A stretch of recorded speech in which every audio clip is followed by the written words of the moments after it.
প্রায় 5 ঘন্টা পর ইডি দফতর সল্টলেক সিজিও কমপ্লেক্স থেকে বের হলেন অভিনেত্রী ঋতুপর্ণা সেনগুপ্ত। মূলত রেশন বন্টন দুর্নীতি মামলায় ইডি আধিকারিকরা তাকে দ্বিতীয়বারের জন্য তলব করেছিলেন। জিজ্ঞাসাবাদ শেষে সংবাদ মাধ্যমের মুখোমুখি হয়ে তিনি বলেন, আমাকে যা যা জিজ্ঞাসা করা হয়েছে আমি তার পূর্ণ সহযোগিতা করেছি। একটা ডকুমেন্ট চেয়েছিলেন ওনারা, সেই ডকুমেন্টস আমি দিয়ে দিয়েছি। অন্যদিকে বিপ্লব গোস্বামী তথা ঋতুপর্ণা সেনগুপ্তের আইনজীবী জানান, সিনেমা প্রডিউস করার জন্য টাকা নিয়েছিলেন, সেই টাকা ফেরত দেওয়া হয়ে গিয়েছে, তবে সেটা রেশন বন্টন দুর্নীতির কিনা আমরা জানি না। মন্ত্রী জ্যোতিপ্রিয় মল্লিকের টাকা নাকি সেটাও জানি না।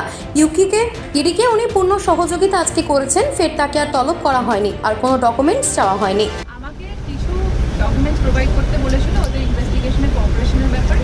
আমি হ্যাপি উইথ মাই কোঅপারেশন, এটাই হচ্ছে ব্যাপার। এই দুর্নীতির সাথে আমার কোনো কানেকশন নেই।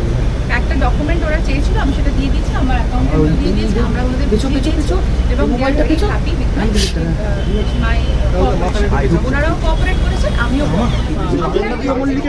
জ্যোতিপ্রিয় মল্লিকের এখানে হয়নি।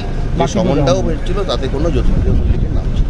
বাকিবুর রহমানের যে ছবি কার থেকে টাকাটা এসেছিল? বাকিবুর রহমানের যে ছবি, যেহেতু রেশন বন্টন দুর্নীতির অভিযোগ আসছে, তো সেই সম্বন্ধে জ্যোতিপ্রিয় মল্লিকের কোনো যোগাযোগ নেই। তাহলে রেশন এর বেশি আর বন্টন কিছু বলতে দুর্নীতি পারবো না।